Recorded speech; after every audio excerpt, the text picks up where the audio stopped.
সামাজিক যোগাযোগ মাধ্যমে পরিচিত হয়ে ইন্দোনেশিয়ার ২৬ বছর বয়সী এক যুবক বিয়ে করেছিলেন আদিন্দা কানজাকে। কিন্তু বিয়ের দিন কয়েকের মাথায় স্বামী জানলেন তার স্ত্রী আসলে একজন পুরুষ। সোমবার ২৭ মে এক প্রতিবেদনে এই তথ্য জানিয়েছে হংকং ভিত্তিক সংবাদ মাধ্যম সাউথ চায়না মর্নিং পোস্ট। এ ঘটনায় পুলিশে অভিযোগ দায়ের করেছেন ভুক্তভোগী ওই স্বামী। গ্রেপ্তার করা হয়েছে তার স্ত্রীরূপী যুবককেও। চাঞ্চল্যকর এই ঘটনাটি ঘটেছে দক্ষিণ পূর্ব এশিয়ার দেশ ইন্দোনেশিয়ায়।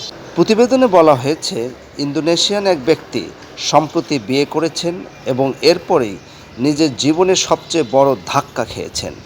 সাউথ চায়না মর্নিং পোস্ট অনুসারে ভালোবেসে বিয়ে করলেও এর ১২ দিনের মাথায় ২৬ বছর বয়সী ওই স্বামী জানতে পারেন তার স্ত্রী আদিন্দা কানজা আসলে নারীর ছদ্মবেশে থাকা একজন পুরুষ। সাউথ চায়না মর্নিং পোস্ট বলছে, ভুক্তভোগী ওই স্বামীর নাম একে, ছদ্মনাম ব্যবহার করা হয়েছে। তিনি ইন্দোনেশিয়ার জাভা দ্বীপের নারিঙ্গুল অঞ্চলের বাসিন্দা। ২০২৩ খ্রিস্টাব্দে সোশ্যাল মিডিয়ায় ২৬ বছর বয়সী আদিন্দা কানজার সঙ্গে তার পরিচয় হয়। পরে দুজনেই দ্রুত সামনাসামনি দেখা করার পরিকল্পনা করে। একে বলেন, কানজা সর্বদা ঐতিহ্যবাহী মুসলিম পোশাক পরতেন, যার ফলে তাদের দেখা করার সময় তার পুরো মুখ ঢেকে থাকত এবং সে নিজেকে একজন ধর্মপ্রাণ মুসলমান বলে দাবি করত। কানজার নেকাব পরার বিষয়টি তার খারাপ লাগেনি এবং এটিকে ইসলামের প্রতি ওই তরুণীর ভক্তির চিহ্ন হিসেবেই দেখেছিলেন তিনি। দুজনেই তাদের বিয়ের পরিকল্পনা শুরু করেন। তবে কানজা সে সময় জানান তার বিয়েতে কেউ থাকতে পারবে না, কারণ বিয়েতে যোগ দেওয়ার জন্য তার পরিবারের কোনো সদস্য নেই।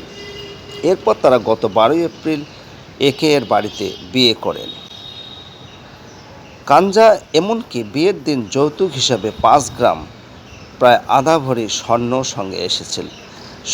সঙ্গে এনেছিলেন। তবে এই দম্পতি আনুষ্ঠানিকভাবে তাদের বিবাহের নিবন্ধন করেননি। যাই হোক, বিয়ের পরেও আদিন্দা ক্রমাগত তার স্বামীর কাছ থেকে নিজের মুখ লুকিয়ে রাখতে থাকে এবং গ্রামে স্বামীর পরিবার এবং বন্ধুদের সঙ্গেও মেলামেশা করতে অস্বীকার করে। এমনকি ঋতুচক্রের মতো মাসিক অসুস্থতার কারণ উল্লেখসহ নানা অজুহাতে স্বামীর ঘনিষ্ঠতা এড়ানোর চেষ্টাও চালাতে থাকেন। বিবাহিতা স্ত্রী এমন সন্দেহজনক আচরণের পরে একে তার স্ত্রী বিষয়ে খোঁজ খবর নেওয়ার সিদ্ধান্ত নেয়। তিনি জানতে পারেন আদিন্দার বাবা মা এখনও জীবিত আছেন এবং তারা একে আরও আশ্চর্য হন যখন জানতে পারেন তার স্ত্রী আদিন্দা আসলে একজন পুরুষ এবং তার প্রকৃত নাম ইউএসএইচ, যিনি ২০২০ খ্রিস্টাব্দ থেকে নারীদের মতো পোশাক পরছেন। পুলিশের তদন্তের সময় ইএসএইচ নামের ওই যুবক জানিয়েছে সে তার স্বামীর পরিবারের সম্পদ চুরি করার জন্য এই বিয়ে করেছে। পুলিশ তাকে গ্রেপ্তার করেছে। পুলিশ তার কণ্ঠস্বরকে নারীর মতো বলে বর্ণনা করেছে এবং বলেছে নারী হিসেবে সে সত্যিই ভালো অভিনয় করেছে।